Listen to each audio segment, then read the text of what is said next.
Hello friends, स्वागत है आप सभी का हमारे यूट्यूब चैनल ब्राइटर एस पे। मैं विक्रम कुमार स्वागत करता हूं। आज के इस नए वीडियो में जो हमारा टाइप है कि वस्तु को एक से दूसरे की ओर जब बेचा जाए, तो मतलब कहने का मतलब कि जब वस्तु ए ने 10% के लाभ पे बी को बेच दिया और बी ने इसी वस्तु को 20% के लाभ पे सी को बेच दिया और सी ने इस वस्तु को मान लेते हैं कि 1500 में ख़रीदा है, तो आपसे क्या पूछा जाएगा कि अगर सी ने इस वस्तु को 1500 में ख़रीदा है तो ए ने कितने में ख़रीदा था, ये आपसे पूछा जाएगा। हो सके ये बी ने कितने में ख़रीदा था ये भी पूछा जा सकता है, कुछ भी पूछा जा सकता है। तो अगर आपके सी का जो प्राइस देकर आपको ये दोनों का पूछा जा सकता है कि ए ने कितने में ख़रीदा या बी ने कितने में ख़रीदा है, तो करना क्या है कि ए ने अगर एक्स रुपये में ख़रीदा हो, वस्तु एक्स रुपये में ख़रीदा हो और उस पर 10% के लाभ पे बेचा हो तो 110%, और ये 10% के लाभ पे जो बेचा है वो बी के लिए बेचा है, तो मतलब ये बी का कॉस्ट प्राइस है।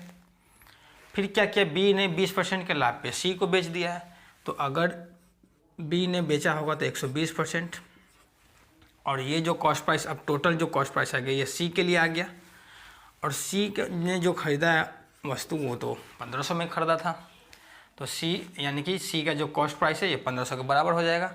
तो आप जब इसको काटेंगे, एक जीरो से ये एक जीरो जाएगा और एक जीरो से ये एक जीरो जाएगा, और ये 4 से काटेंगे तो 3 बार में, और 4 से जाएगा तो ये 25 बार में, और ये 3 से चला जाएगा ये 500 बार में। तो हमारे पास आ कितना गया, x बराबर कितना आ गया, ये 25 उसके साथ चला जाएगा मल्टीप्लाई में, तो 500 × 25 और नीचे में ये 11 आ जाएगा। तो मतलब ये जो प्राइस आया है वो ए के लिए आया है कि ए ने इस वस्तु को इतने रुपए में ख़रीदा है, और अगर बी का पूछा जाए तो इसमें 120% बढ़ाएंगे तो बी का प्राइस आ जाएगा। तो इस प्रकार से अभी जो ए का जो प्राइस आया, कॉस्ट प्राइस आया, वो हमारे पास ये मल्टीप्लाई करने के बाद आपको आंसर आ जाएगा। तो ये ए का प्राइस आ गया। अब क्या करेंगे, हम प्रश्न को देखेंगे और प्रश्न को बनाने का कोशिश करेंगे। तो हमारे पास पहला प्रश्न है जिसमें लिखा गया कि ए ने एक साइकिल 20% के लाभ पे बी को बेच दिया और बी ने इस साइकिल को 25% के लाभ पे सी को बेच दिया, और सी ने इस साइकिल को 225 रुपये के लागत मूल्य पर ख़रीदा है। तो ए का जो लागत मूल्य है वो कितना है वो आपसे पूछा जा रहा है।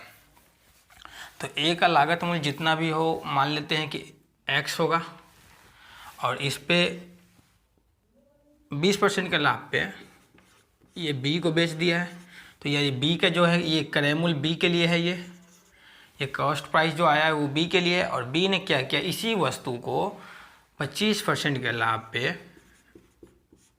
सी को बेचा है, तो 125%, और सी ने इस वस्तु को ख़रीदा कितना में था, 225 में ख़रीदा था। तो आप जब इसको काटेंगे 25 से 5 बार में और 25 से जाएगा ये 9 बार में, फिर ये एक जीरो से ये एक जीरो जाएगा, और 5 से काटेंगे तो ये 2 बार में, और 2 से जाएगा ये 6 बार में, फिर ये 2 से काटेंगे तो 3 बार में, और 2 से ये जाएगा 50 बार में, और ये 3 से जाएगा ये 3 बार में। तो x बटा 50 बराबर 3 आया, तो x बराबर कितना आ गया, 150। तो मतलब कि a ने जो वस्तु खरीदा है वो 150 में ख़रीदा था इस वस्तु को। तो इस प्रकार से जो इसका आंसर है ऑप्शन इसका डी इसका सही आंसर है कि ए ने इस वस्तु को 150 में ख़रीदा है, और अगर इस पर 120% बढ़ाएंगे तो वो बी का क्रय मूल्य आ जाएगा, और उस पर फिर 125% बढ़ाएंगे तो फिर वो सी का क्रय मूल्य आ जाएगा।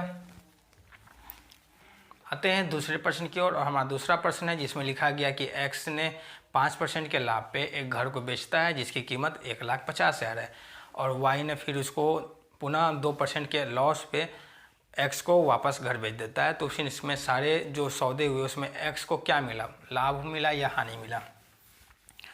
तो एक्स ने खरीदे कितने में थे, 1,50,000 में, ठीक है, और इस पर 5% का अगर लाभ हो रहा है, प्रॉफिट हो रहा है, तो 105% में बेचेगा ये,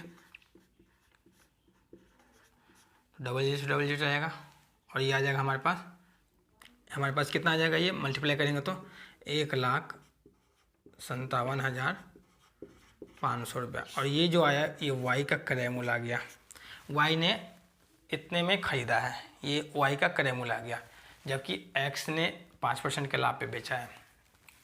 अब क्या हुआ है कि जो y ने फिर वापस इसको x को 2% के हानि पर बेच दिया। 2% का अगर इसको हानि हो रही है, y को अगर 2% की हानि हो रही है, तो ये x को 2% का लाभ हो रहा होगा, क्योंकि रिटर्न जा रहा है, वापस जा रहा है। तो जितना इसको हानि होगा उतना इसको लाभ होगा। जैसे कि 100 रुपये का कोई वस्तु है और हमने किसी को बेच दिया 80 रुपये में, तो 80 रुपये में बेचा है, तो इसको तो 20 रुपये का लॉस हो गया, इसको तो 20 रुपये का लॉस हो गया, लेकिन इसको 20 रुपये का फ़ायदा हुआ है ना, प्रॉफिट हुआ है इसको, क्योंकि ये आगे 100 रुपये में ही बेचेगा ये, तो 20 रुपये का यहाँ भी प्रॉफिट हो गया इसको। तो इस प्रकार से जो यहाँ पर जो आपको दिख रहा है कि 2% का अगर लॉस हुआ है इसको, 2% का इसको प्रॉफिट हुआ होगा, इसका 2% का प्रॉफिट हुआ है, तो इसको 2% निकालना पड़ेगा कि 2% कितना है इसका। तो 00 से 00 चल जाएंगे और यह आ जाएगा 0 और 5, 1 और 3, 3150 रुपया का प्रॉफिट होगा। ये प्रॉफिट किसको होगा? तो x को होगा, x को होगा। तो ये कितना आंसर है इसका?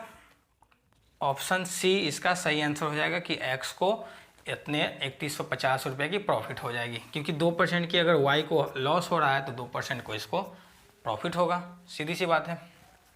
आते हैं तीसरे प्रश्न की ओर, और तीसरा प्रश्न हमारा है जिसमें लिखा गया वास्तविक मूल्य से 20% कम मूल्य पर कृष्णा ने एक कैमरा खरीदा। यानी 20% कम मूल्य पे, वास्तविक मूल्य जो था उससे 20% कम मूल्य पे एक कैमरा खरीदा गया। तो वास्तविक मूल्य मतलब कि MRP की बात कर रहा है इसमें। तो MRP हमारे पास मान लेते हैं कि 100 रुपया है, और 20% के कम मूल्य पे खरीदा है, तो मतलब CP जो होगा वो 80 रुपया होगा। खरीद मूल्य पर 40% लाभ कमाते हुए कैमरों को बेच देता है। तो खरीद मूल्य जो है हमारे पास 80 रुपया है, और इस पर 40% का लाभ हो रहा है, तो 80 का 140 में बेचा होगा, 140%, तो कितना आ जाएगा ये? 112 आ जाएगा। मतलब कि 112 रुपये में उसने बेचा है। तो बोले वास्तविक मूल्य पर उसे कितने प्रतिशत का लाभ हुआ? तो बेच रहा है 112 रुपये में, तो प्रॉफिट अगर हम देखते हैं तो हमेशा इस पर देखते हैं, लेकिन प्रश्न में बोला गया कि वास्तविक जो मूल्य है उस पर कितना लाभ हुआ। तो वास्तविक मूल्य हमारे पास 100 रुपया था, और लाभ कितना हो रहा है उस पर? 12 रुपये का ही लाभ हो रहा है। परसेंटेज निकालने के लिए 100 से मल्टीप्लाई, 100 से ये 100 जाएगा, तो मतलब 12% का ही प्रॉफिट हो रहा है। और 12% का अगर प्रॉफिट हो रहा है तो ऑप्शन सी इसका सही आंसर है। आते हैं चौथे प्रश्न की ओर, और चौथा प्रश्न हमारा है जिसमें लिखा गया कि ए ने बी को 48 और 60 रुपये में एक टेप रिकॉर्डर बेचता है, जिससे 19% का लॉस होता है। फिर बी ने सी को टेप रिकॉर्डर उस कीमत पर बेचा है जिससे ए को 17% का लाभ हो जाए। तो बी को कितने प्रतिशत का लाभ होगा, ये आपसे पूछा जा रहा है। तो ए ने कितने में खरीदा है? पहले तो CP पता करना पड़ेगा कि ए का जो खरीदारी मूल्य है वो कितना है, ये तो नहीं मालूम है। लेकिन ए ने जो बेचा है 48 और 60 रुपये में, बी को बेचा है इस वस्तु को 48 और 60 रुपये में जो बेचा है वो ए नहीं बेचा है इस वस्तु को, और 48 और 60 में अगर बेचा है तो 19% का लॉस हुआ है। तो 19% का अगर लॉस हुआ है तो उसने ए ने 81% में इस वस्तु को बेचा होगा। तो अगर 100% इसका निकालेंगे तो क्या आ जाएगा? 9 से काटेंगे तो 9 बार में, और 9 से काटेंगे तो ये 5 4 0, फिर ये 9 से जाएगा तो ये 60 बार में, ये उधर जाकर मल्टीप्लाई होगा तो 6000। ए का खरीदारी मूल्य 6000 रुपया था, मालूम चल गया। अब बोल रहा है कि बी ने क्या किया कि सी को वस्तु बेचा। अब बी ने इस वस्तु को सी को बेचा, लेकिन इस प्रकार से बेचा है जिससे 17% का ए को 17% का प्रॉफिट हो जाए। तो ए को 17% का प्रॉफिट होगा तो कितना होगा? 6000 का 17% निकालेंगे, मतलब 1020, मतलब 1020 रुपया उससे लेना चाह रहा है सी से। ये 1020 रुपया ये वसूल करेगा सी से, लेकिन 6000 रुपये इसका वस्तु का दाम था, बी को तो खुद ये लॉस में बेचा है, तो ये भी पैसा इसी से वसूल होगा, तभी तो जाके 17% टोटल इसको प्रॉफिट होगा। तो 6000 का वस्तु था ए के पास, उसने बी को बेचा था 48 और 60 में, तो कितने का लॉस सहा था उसने? 1140 रुपये का यहाँ भी लॉस सहा था, 1140 का तो लॉस यहाँ भी सह लिया था। यहाँ जो लॉस सहा है वो 1140 का था। तो ये भी पैसा और ये भी पैसा, दोनों पैसा वसूल करेगा सी से। तो टोटल पैसा कितना है? 2160 रुपया है। और ये 2160 रुपया जो वसूल करेगा वो बी का वसूल करेगा, क्योंकि बी ने बेच रहा है सी को, तो सी 4860 में ही तो बेच रहा है। ये जो प्रॉफिट होगा, जो लाभ और हानि होता है वो करेमूल पर ही होता है। तो करेमूल हमारे पास इसका 4860 है।